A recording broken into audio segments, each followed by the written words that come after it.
Hey, what's going on, guys?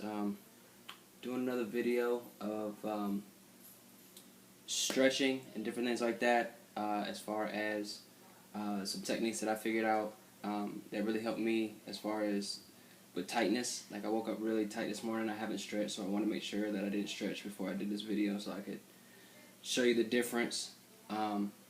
Today is Sunday the 21st of September, my mom's birthday. Just got off the phone with her, wishing her a happy birthday. So again, happy birthday, Mom, I love you. But I just want to show you guys just the difference between like being stretched and unstretched to a paraplegic, quadriplegic, anybody. And as you can see right now, come a little closer. See how my knees are together, real tight. I have to use a lot of force just to kind of open them up. As you can see, they just shoot back together. They don't really want to cooperate.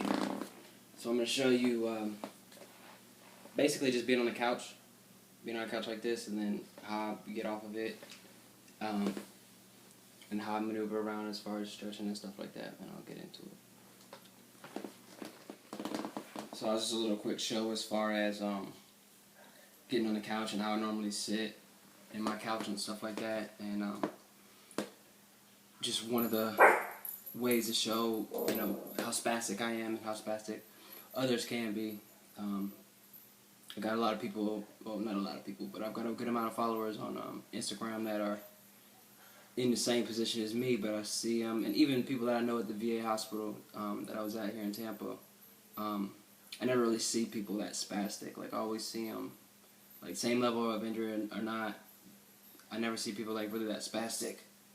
But, you know, I also don't take any baclofen or any other muscle relaxers, just because I don't like taking meds. I don't like taking a whole bunch of meds and doing that all the time. But without further ado, I'll show you some more stretches. I also just noticed that a couple days ago, I was checking on my YouTube, and I saw the videos on there, and they looked kind of, I don't know, they looked like a drunk person made them. And it's basically because of the video that I was taking. Watch out, Chloe. Get back. Get out of here. The YouTube videos I was making using the Capture app for YouTube on the iPad, and it just, I guess it doesn't do good, because like whenever I was chopping the videos up, the videos came in fine, but when I watched it on YouTube, it was all, like, basically like it was trying to follow me. Anytime I moved, it was like the camera was focusing in and out, and like being all wobbly and stuff like that. But I'm doing it differently this time, and hopefully it will be the same. This first stretch, I don't really know what to call it, but I don't know, basically just getting down like I think of like a football coach anytime I do this, but it's basically just getting down, getting over your feet, and getting over your knees. And really just balancing, and what that's doing is putting a nice curvature in your back that you normally don't get, and you can bring your neck down. Hopefully that'll help you. Since I broke my neck at C4, C5, incomplete, it feels real good for me to put my neck down like this, because I really get a good stretch, and the whole spinal cord is just a different angle that it usually is never in. You can also lean forward like such, basically trying to get your hips back as such. A little bit of core strength stuff. And it's really just balancing, and lucky for me, I do have feeling, so I know I can feel my toes and everything else like that. But for people that can't, as long as you have somewhat decent proprioception, and proprioception just means like you know where your body is in space. So like if you were to close your eyes right now, being paralyzed or not paralyzed, you close your eyes and someone moved your arm up or down, or moved your finger up or down, or left or right, or anything else like that, you would be like, oh, you're moving it to the left, or you're moving it to the right, you're moving it up, you're moving it down, different things like that. So I like this stretch a lot. It really gets me warmed up right before I'm about to do my push-up pyramid. This one you've already seen, but it helps me out a lot. getting down, obviously, and then kind of just turning and rotating. And you might be able to hear a crack, because I haven't cracked yet. Nope, no crack that time. But I do it on both sides, just to make sure that I can get it out if it's there. Ooh, yep, not there. No biggie. Oop, there it was. I don't know if you heard that, but got a little bit of one. This one's like a yoga pose. I'm not sure which one it is, but it's also good for the lower back, just lower extremities.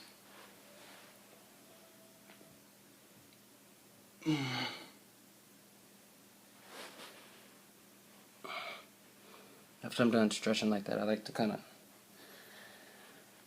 wiggle it out a little bit because I feel real tight, and doing like this kind of loosens me up. And a lot of people, like obviously I don't know what everybody's injury is, but luckily since I have hip motion, a lot of people will move their upper body a lot to move their lower extremities. But luckily with me, I can shimmy my butt. Like I got some hip action without moving my shoulders, and like forcing my shoulders left and right to move my body. I can do it. Obviously my shoulders are going to move a little bit, but it's mostly hips, outer glute, that gluteus maximus, that bootius maximus.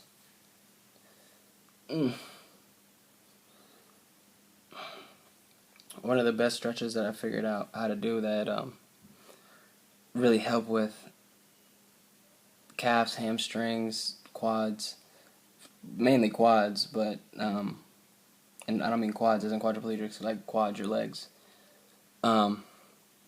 Is this one right here? I don't know what it's called either. I don't know what any of these stretches are called. I should probably look that up. But I just think of it as a typical Japanese household sitting down for dinner. Like, you know how like traditional Japanese people, when they sit in their house or sit down, they have their little table on the floor and they have little pillows and they sit on their feet. And that's what I do, but it just takes a little bit longer to get myself into it and figure out where everything's at. But first thing we want to do is get the quadruped.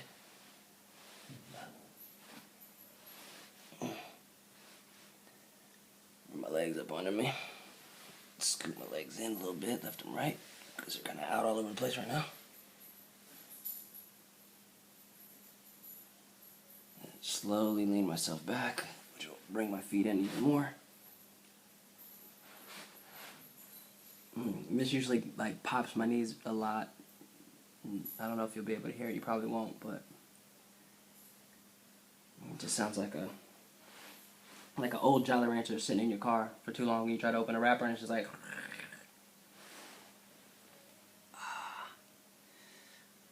And as you can see, when I do stretches like this, see how my hands are really tight? That's same thing as like what my whole body feels like, especially lower half. And that's what happens when you're paralyzed. For a lot of people that don't know, is that it's like a whole. Just think about getting electrocuted. Like if you ever seen people with tasers or get tased. Obviously now with the cops nowadays, everybody's tasing everybody and pepper spraying and beating everybody. But just think of getting electrocuted, but without the actual shock of electricity. And it's just like your body just tenses up and doesn't know what to do. That's what happens a lot for us spinal cord injury individuals. But from here, it's just about balancing yourself, getting your butt on your feet just right so it's not pinching any nerves, and sitting balance is right. Oh, I don't know if you heard that. But just really just take your time trying to balance, get yourself back.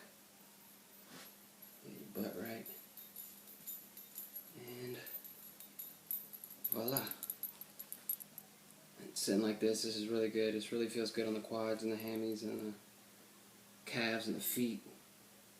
And what's even greater about this is that if I were to scoot forward, I don't know if I'll be able to do it, but I can lean all the way back. But not even just lean all the way back, I can do kind of a core workout right here, which is basically just leaning back just a little bit and then trying to bring myself back up without using too much arm strength or upper body stuff. See, as you can tell, I fell backwards. But just about getting yourself back up. Balancing.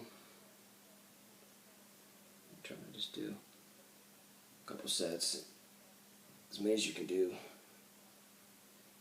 And it really works on your core and your lower back, because you have to, it's sitting balance, but a more advanced form of sitting balance, because you're not, number one, you don't have someone protecting you. And if you fall over, you fall in your house or whatever. And then secondly, because you're not sitting on something so stable. Normally, you see people working out and sitting on stuff, and it's basically, they sit on like a table or a pad, or, some kind of, just mat. And then obviously your feet are planted. But with sitting like this really helps work on your trunk, because you can go side to side. I'm trying to do like, maybe this side. Like go from this side to this side. I can't do that. It's a little too advanced for me right now, but mainly thing is just going back like this. And really trying not to use your arms too much as the workout, and kind of just use that core strength. It just feels so good though.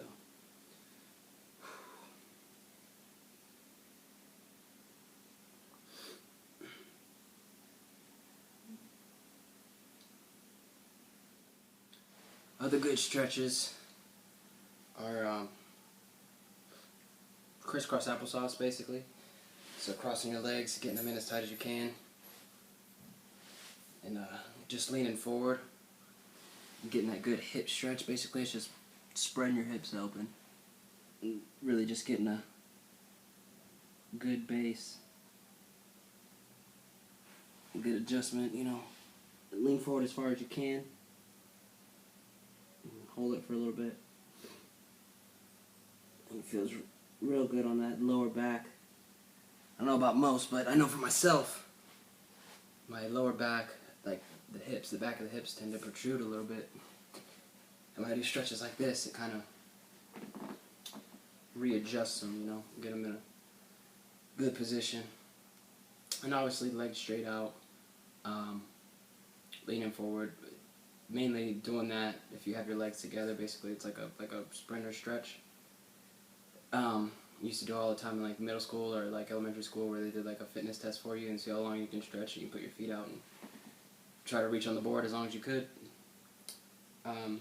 That's good as well, but it's, for me, a lot easier to have another person push on my back, because with my tightness, sometimes my abdominals and my lower back won't let me go as far forward as I need to, because it's too tight, and it won't let me go.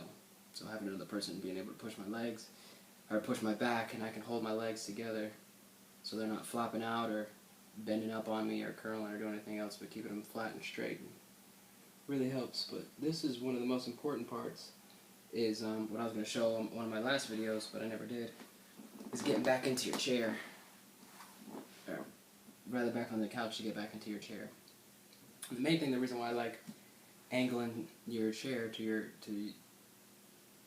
wherever surface that you're trying to get on, is basically it creates this pocket where I can't really fall over. Like, I can fall forward, but obviously I can catch myself. But falling backwards, I can't fall to the side. Can't fall too far to this side either. It creates a nice little pocket in here, a nice little barrier for you. And I know a lot of people out there that are like, they don't need this kind of barrier to get up in their wheelchair. But I don't think that I don't have the lower body ability or the upper body ability, I think, because like this chair is a little high, and to do a dip with my shoulders, basically protruding upwards, I just think it's too difficult. I've tried it before. I might try it again, but I think it's a little bit too difficult for me right now. But the main thing is, since I am in this little pocket, what I want to do is just get my feet under me. That's the biggest thing. A lot of times us as quads and paraplegics kind of forget about our legs and our feet and how they used to work for us, and how you got up regularly before. And before, you had to use your feet, use them as a planning mechanism to basically just stabilize you. So once you got your feet under you, and for myself, I can kind of tell as I'm bouncing right here. Okay, yeah, they're under me. I have, you know, support. They're not going to slip out and slide on me. Sometimes it's a lot easier. I'm on carpet right now. Sometimes it's a lot easier with putting shoes on, but I've gotten to the point where I don't really need it that much. But just making sure your feet are under you, then getting that good stability with your arms, and just performing a great dip. You know, it's a good dip, and this is how. And what's really infuriating is that when I'm doing my push-up pyramid, and I'm like the other night, it was a couple nights ago, when I was done with 460. You know, I had to do this, and my body was completely numb, and just so much more difficult when you've been working out shoulders all day, and then having to go right back to it. But just lifting yourself up, and right here is the key part, because it feels like your lower half is kind of leaving you. But what you want to do is just kind of lean forward, make sure that butt goes back, so you can get it. And as you saw me, I was kind of like wavering right there, because it basically feels like, the best way to describe it is like if you watch Pinocchio, or any type of marionette, where it's just their bodies are on string, and you're just kind of like, you're not controlling it anymore. You just feel like a marionette. But that's pretty much it. Make sure you comment, subscribe if you have any questions, or feel free to hit me up. I'll leave my Instagram link in the description and my YouTube link in the description. But if you're watching my video, you should have my link anyways. But I'll put it in there just in case anybody doesn't have it. So thank you for watching, and I'll catch you another time.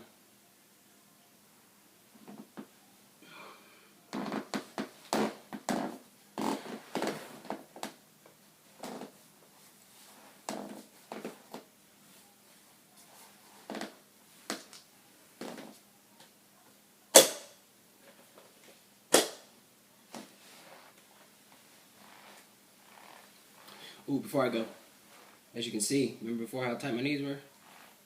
See how easy I can get them open? Now they're just bouncing now. That's what happens when you get a good stretch. Got loose knees, loose legs, more comfortable. You're not as tight. It's just 100% better.